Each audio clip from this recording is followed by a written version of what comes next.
Баршаңызға сәлем. Сіздермен бірге пайдалы кеңестер арнасы.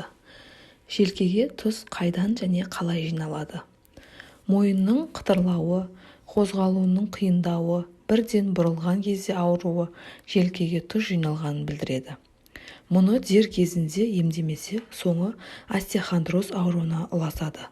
Тұз жиналу уақытта жас та адамды таңдамайды. Кез келген жастағы адамды өз құрығына іліндіреді. Сондықтан да мойынға жиналған тұзды уақытында кетіруге қамданыңыз. Желкеге тұздың жиналуына семіздік, артық салмақ, қозғалыстың аздығы, бір орында отырып жұмыс істеу, омыртқаның жарақат алуы, зат алмасудың бұзылуы, үнемі ауыр зат көтеру, жиі стресс алу, арқаға жүк арқалау, ұзақ уақыт ыңғайсыз жату, шылым шегу мен ішімдік ішу, арқа омыртқаның қисаюы, дұрыс тамақтанбау себеп болады. Мұны емдеу ұзақ уақытқа созылады. Бұл дертке әсіресе кеңседе отырып жұмыс істейтіндер, тігіншілер шалдығады екен. Тұзды біртіндеп кетірмесе, омыртқа арасында жарық, ісік пайда болып, жүйке жүйесі нашарлайды.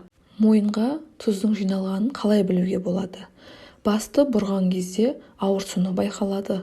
Ауырсыну бастың артқы жағына, иыққа, құлаққа таралуы мүмкін. Кейде қабынған жүйке ұштарына байланысты ауырсыну тіпті қолға да өтеді. Басыңызды бұрғанда сықыр естіледі. Тіпті басты кілт бұру мүмкін болмайды. Бұрған жағдайда біреу шерткенде әсер аласыз. Құлақтан шуыл естіледі. Әсіресе төсектен тұрған кезде құлағыңыз шуылдайды. Оған қоса басыңыз айналып көзіңіздің алды қарауытады. Бұл бірнеше секундтан минутқа жалғасады. Көру қабілеті төмендейді. Тұздың әсерінен көзге қажетті қан мен оттегі жетіспейді. Жүрген кезде аяғыңыз бірден үйіп қалуы мүмкін. Қан қысымыңыз көтеріліп, жұмыс істеуге қабілетіңіз нашарлайды. Міне, мұның бәрі мойынға тұз жиналғаннан болады. Мойынға жиналған тұздың қауіптілігінен бас миы, есту және көру қабілеті төмендейді. Оған қоса құсу, қан қысымының көтерілуі, есте сақтау қабілетінің төмендеуі, ақыл-естің кемуі пайда болады. Емделу жолдары қандай?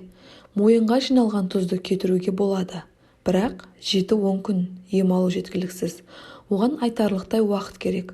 Сонымен қатар күтім, дұрыс тамақтану да маңызды рөл ойнайды. Мүмкіндігінше невролог дәрігердің қабылдауына жазылып, ем жүргізгеніңіз жөн болады. Дәрігер сізді толық тексеруден өткізген соң қажетті ем жасайды. Алдымен бұлшық еттің ауырғанын басатын дәрі береді, мойынның қан айналымын реттейді, омыртқаның жағдайын жақсартады, зат алмасуды қалпына келтіреді. Бұл үшін тек дәрі ішу жеткіліксіз. Мейлінше жиынтық ем алыңыз. Тұзды кетіруге физиотерапиялық ем керемет көмектеседі. Оған қоса компресс маздың да көмегі бар. Сіздермен болған пайдалы кеңестер арнасы. Соңына дейін тыңдағандарыңызға рахмет.